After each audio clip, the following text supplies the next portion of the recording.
organisasyon din yan. Okay. Kahit ako kasabay dyan, kaso ngayon hindi ako mahuli. Opo. Organisasyon na yan. Sa ngayon kasi mahina pa ang huli ng tilapia. Opo. May season din siya na marami pang huli. Okay. Pag marami po, binibinta. Kung mahina, pang ulam lang. Opo. Saka masarap po dito ang tilapia kasi organic po siya. Oo. Wala siya, pagkain lang po na lumot, mga bungang kahoy. Opo. Kanya lang po ang mga pagkain ng tilapia dito.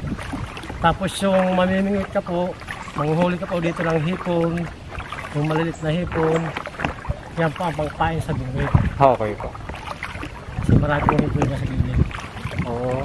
Ang hirap kayang ulihin ng ipon. Gawa kasi Gagawa ka po ng panghuli. ng panghuli. Tsaka naglalabasan lang sila tuwing gabi. Hindi sila pwedeng ulihin ng Marami po pagkaaraw. nagtatanong dito sir kung may buaya. Ayun nga po eh. Meron So, nga ngayon, po. may tuturo ako sa ngayon.